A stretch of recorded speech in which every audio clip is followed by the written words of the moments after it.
Hello family, good morning, જય શ્રી કૃષ્ણ, રાધે રાધે. કેમ છો બધા? મજામાં ને? આઈ હોપ કે તમે બધા મજામાં જશો. અત્યારે જો મારે જવાનું છે નર્સરીમાં, ફૂલ છોડની નર્સરીમાં જવાનું છે. નહીં, દેવાંશ ને બા પણ બેસી ગયા છે. હું જોશો બા? જય શ્રી કૃષ્ણ. દેવાંશ જય શ્રી કૃષ્ણ. જો તો ચાલો હવે અત્યારે કામમાં છે, આપણે અત્યારે નીકળી જઈએ કારણ કે લેટ બહુ થઈ ગયું છે, 9 વાગી ગયા છે. તો ચાલો ફટાફટ જઈને સારી આપણી લઈ લો ગાડીની. અમે નીકળીએ હવે. કા દેવાંશ જાવ છે ને? હવે દેવાંશ તૈયાર થઈ ગયો. ચાલો હવે જઈએ. તમને ત્યાં જઈને બતાવું કે કેવું બધું છે ત્યાં. ચાલો જો આપણે અત્યારે નર્સરીમાં મસ્ત મજાના પહોંચી ગયા છું. બધા વાલી આવી ગયા છે. તો આપણે હવે અંદર જઈએ. ધીરે ધીરે પાણી પાવાનું. પછી 4-5 કુંડા હોય ને તો ત્યાં પાઈ દેવાના. પછી આ પાણી ત્યાં સુધીમાં ઉતરી જાય એટલે પાછું થોડુંક પાવાનું. પહેલી વખતે માટી ભરેલો હોય તો આખું કુંડું ભીનું કરવાનું. પછી અલગ અલગ છોડ પ્રમાણે પાણીની જરૂરિયાત અલગ અલગ હોય છે. એ ત્યાંના સાધનો હોય એનાથી આપણે એનું કરી શકીએ. હવે આને આપવાનું ખાતર આપવાની રીત. હવે આ 2 મહિના થઈ ગયા છોડના. છોડ સરસ મજાનો થઈ ગયો, બધા પોષક તત્વો કુંડામાંથી લઈ લીધા એટલે પાછો ખાતર આપવાની જરૂર પડે. ત્યારે આવા પ્રકારના ખાતરનો ઉપયોગ થાય.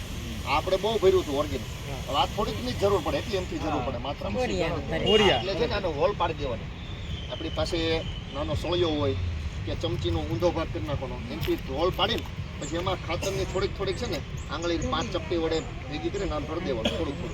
એટલે આ એનું માવજત થતી. પાછું 2 મહિના પછી પાછું આવી રીતના ખાતર આપવાનું. એમાં ઔષધીય છોડ હોય છે. તમને આ ડેમો માટે ત્યાં ચમત્કાર લાગશે તમને એમ. એટલે એવી રીતે છે. ડાયાબિટીસ ઘણા લોકો, કેટલા ડાયાબિટીસ છે આમાં? તમારે છે કેટલી છે તમારે?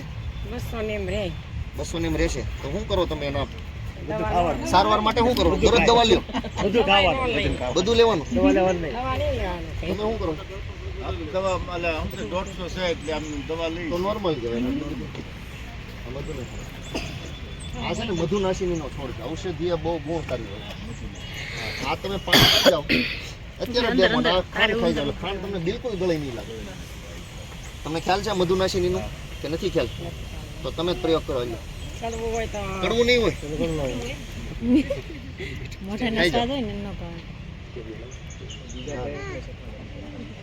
બીજા ડાયાબિટીસ નથી એ રાખી શકો એટલે થાય.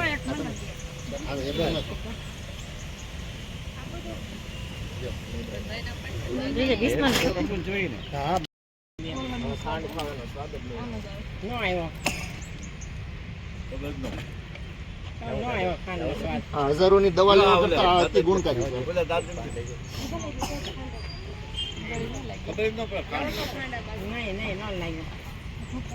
તમને જરૂર નથી. આ છોડ એવો આવે છે. કોણ છે સ્વામિનારાયણ? તમે કાકા લ્યો, તમે જ કહી. આનો સૂંઘો ચોળીને મસળો આને.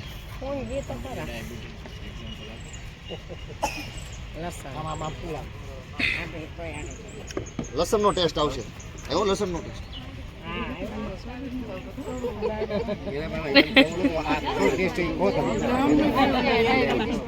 ચોળો મસળો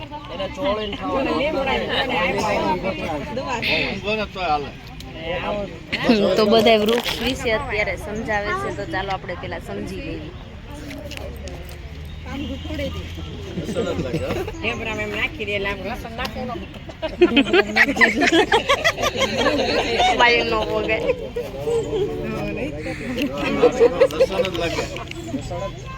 આ જૈન લોકો ને લસણ નથી ખાતા ને, જૈન લોકો લસણ નથી ખાતા એટલે ડિપાર્ટમેન્ટ છે.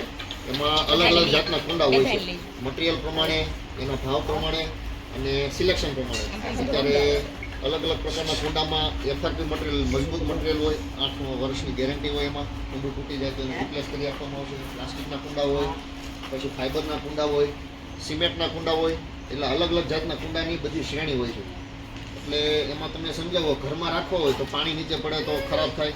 તેની માટે હવે આધુનિક ટેકનોલોજી આવે છે. કુંડા હોય, કુંડાને તમારે હવે કઈ પ્રકારના કુંડા આવ્યા હોય માર્કેટમાં, એ વિશે મારે તમને સમજાવવા અહીંયા થોડો પ્રયાસ કરવો છે. માની લો આ સેલ્ફ વોટરિંગ કુંડું છે. સેલ્ફ વોટરિંગ કુંડું એટલે છોડ છે ને જાતે જ પાણી લે. એક્સ્ટ્રા વોટર નાખો ને એટલે આ 2 કવર કુંડો આવે. આમાં પાણી જમા થાય. વધુ પાણી તમે આપો એટલે નીચે જાય એટલે પાણી આમાં જમા રહે અને છોડ એના પ્રકારે જાતે જ લેતો જાય. એનું મૂળ નીચે હોય ને એટલે ધીરે ધીરે ખેંચતો જાય.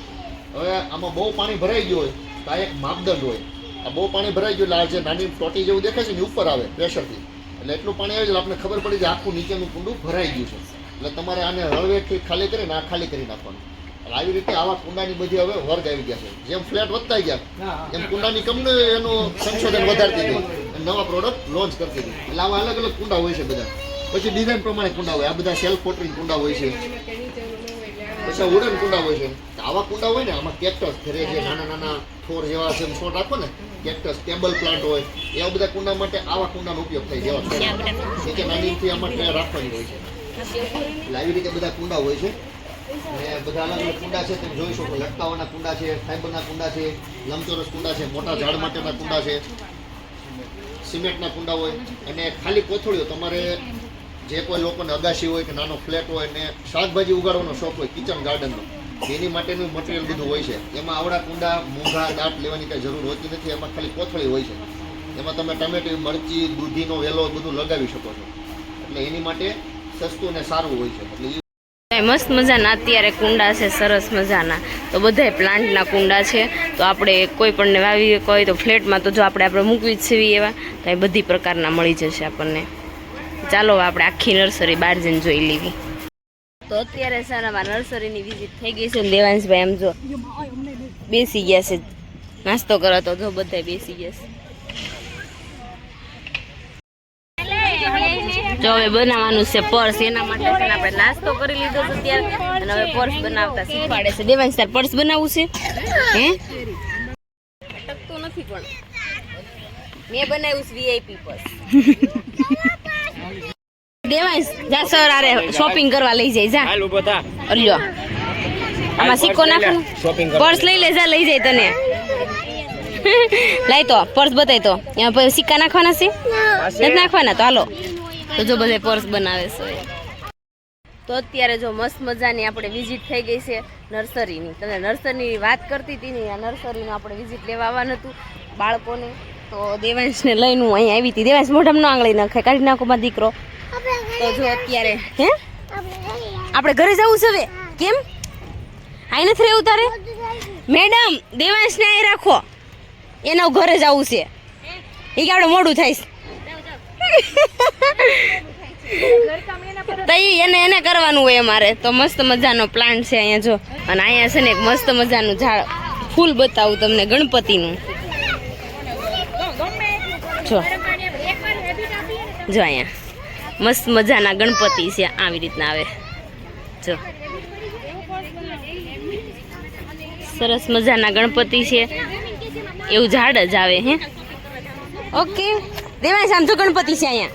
જો ગણપતિનું ફૂલ છે જો. ઈનો લેવાય કાના, તોડાય નહીં, તોડવાનું નહીં. ઓકે ક્યાં હાલો બતાડો. કાકલી છે એમાં કોને નાખીએ છીએ? ગણપતિ બાપા. તો મસ્ત મજાનો એ પ્લાન્ટ છે. એ બધા ફૂલ છોડ છે. તો ચાલો હવે છે ને આપણે આનાથી જઈશું ઘરે હવે, કારણ કે દેવાંશને હવે મોડું થઈ જાય પછી પાછું. એટલે ચાલો મારે એવું ઘરે કામ છે, પાછો બપોરે ઓર્ડર છે તો પતાવવાનો છે. તો ચાલો વાંધીને આપણે નીકળવી. દેવાંશ હરખો કરીને લિપસ્ટિક કરી બાને, પેલા લિપસ્ટિક કરી દે બાને. क्या तुम्हारे मेकअप करो હલો માં કે બોલો માને કે ને બોલતા નહીં કે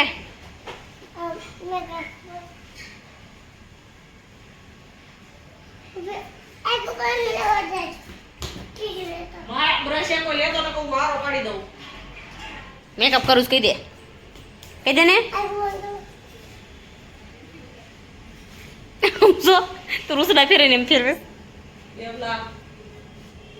એ મેકઅપ તો લેવા શીખે તો કે ને. બસ લે થઈ ગયો. બહુ ધોલા થઈ ગયા, બહુ ધોલા થઈ ગયા. તો કાંઈ નહીં, ચાલો હવે રેડી કરવાના છે. તો બધું બહાર નીકળી ગયો સામાન. દેવાંશ હાલો તને હુરાઈ દઉં. તો ચાલો હવે દેવાંશ ભાઈ સુરાઈ દીધી. જો હેરસ્ટાઈલ લેવાની સ્ટ્રેટનિંગ કર્યા, લુક લીધો ઉપરનો. હજી અમને રેડી થવાનું બાકી છે, એટલે ખાલી હેરસ્ટાઈલ પહેલાં અત્યારે લેવા આવ્યા હતા. તો અત્યારે છે ને આપણે રેડી કરવાના હતા, તો રેડી તો થઈ ગયા છે મસ્ત મજાના. તો જો કેટલું લેટ કર્યું. જો મને શું છે તો જો જો ક્યાં જવું હશે અને હજી મને જોવાય નથી દેતા કેવો ચોટલો લીધો છે આ મેં લીધો છે તમને ગમ્યો તમે એમ કહેશો કે તમને નથી આવડતું હે ગમ્યો તમને બહુ જ ફાઇન થયો ને મેકઅપ બી કર્યો છે અડધો મેં કર્યો છે તમને કેવું લાગ્યું માસી તમારા ડોકમાં ને એવું ઘરે જઈને પહેરીને પછી ફોટો મને મોકલજો હો જો એમને પણ ચોટલો લેવાઈ ગયો છે મસ્ત મજાનો સરસ લ્યો તમને કેવું લાગ્યું સારું લાગ્યું તો વાંધો નહીં હાલો પાછા ક્યારે મળીશું ઓકે પાછામાં પિંકુને શ્રીમતમાં આવવાનું છે અરે પાક્કું તમે ઇન્વિટેશન આવશો તો પાક્કું ને પાક્કું પાક્કું જો આવવાનું છે રેન્સીબેન અંદરથી બારા નહીં આવે કાંઈ વાંધો ને આપણે અત્યારે નથી લેતા એના મેરેજમાં આપણે લઈશું ડોકાશું કાઢો અહીંયાથી તો ચાલો હવે આપણે આપણું કામ મળ્યું કરે કારણ કે હવે રેડી થઈ ગયા પિંકુને છે ને વડોદરા જવાનું હતું તો એ લોકો પણ નીકળી ગયા છે અત્યારે ગાડી લઈને અને મેં પણ રેડી કર્યાવાના હતા થોડા તો કરી નાખ્યા છે તો ચાલો હવે દેવાંશભાઈ પણ જાગી ગયો છે હવે મારે છે ને ક્યાં છેક ચણિયા છોડી લેવા જવાનું છે મેળ આવે તો સારું છે નકર સાંજે છેક મેળ આવશે એવું લાગે છે મને અને સાડી પણ આવી ગઈ છે તો હું બનાવવા બેસી જાઉં ચાલો માસી આવજો બાય બાય સારું લાગે તો બીજી વાર આવજો ઓકે માસી તો અત્યારે જો રેડી કરીને વહી ગયા છે બધા મારે સાડી બનાવવાની હતી મેં થોડી વાર સાડી બનાવી નાખી પછી હું થઈ ગઈ અત્યારે રેડી થઈ ગઈ તો મારે હવે જવાનું છે અત્યારે મંડપ હતો ત્યાં જમવા જવાનું છે કારણ કે મંડપમાં તો કાંઈ જવાનું શક્ય ન થયું એટલે આપણે નથી ગયા તો ચાલો ફટાફટ અત્યારે જઈ સ્ટ્રેટનિંગનું મશીન ને સિરમ લેતા જાય કારણ કે અહીંયા દક્ષાબેનના અને ભાભીના વાળ સ્ટ્રેટ કરવાના છે તો મેં કીધું ત્યાં હું કરી દઈશ ચાલો હું ત્યાં જઈશ સાંજે ત્યારે કરાવી નાખીશ અને મારા ફ્રેન્ડની ચણિયા ચોળીમાં લેવા જાય છે વહેલા હાર ફ્રી થઈ જાઉં તો ચણિયા ચોળી પણ લેવા વાર જાય છે તો ચાલો થોડી વારમાં ત્યાં જઈને આપણે મળીએ હું તમને કહેતી હતી ને જો અત્યારે જમવા જ ડાયરેક્ટ આવી ગયા તો જો અત્યારે ડીશમાં લઈ લીધું છે પાયલ ને સંગીતાબેન આધા લેતી જોજી એક માલી એમણા બે લેતી આવશે હું પાયલ એ પાયલ આ બર્થડેની ડાયરેક્ટ પાર્ટી આપી આજ પાયલનો અમારો બર્થડે છે કા પાયલ એ સંગીતાબેન ડાયરેક્ટ પાર્ટી આપી છો હાય કેમ છે એમ નહીં પાયલ ડાયરેક્ટ આવડી મોટી પાર્ટી આપી દીધી એમ પાયલ આવડું મોટું ફળ થઈ ગઈ સાચી વાત છે દર વખતે એમ જ થઈ જાય છે પણ મારો પ્લાન હતો જ કા પણ ફોપટ થઈ ગયું સાચી વાત છે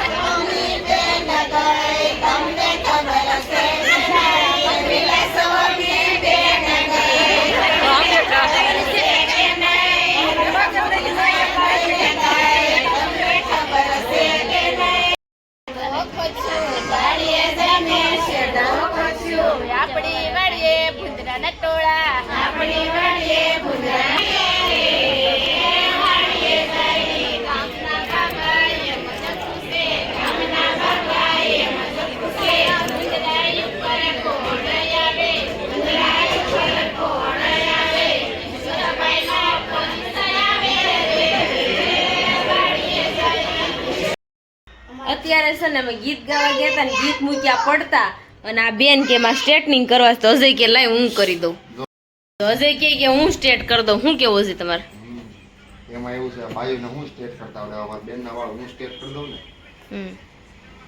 તો હરખા થાય એમાં કાંઈ ઘટે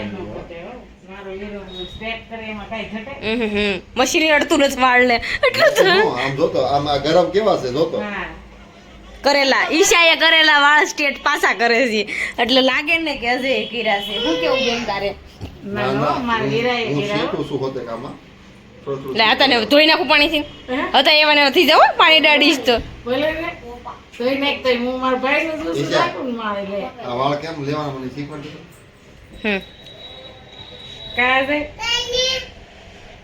આમ કઈ આમ લેવાના હા હવે રેડી હવે જો હવે મને આવડી ગયું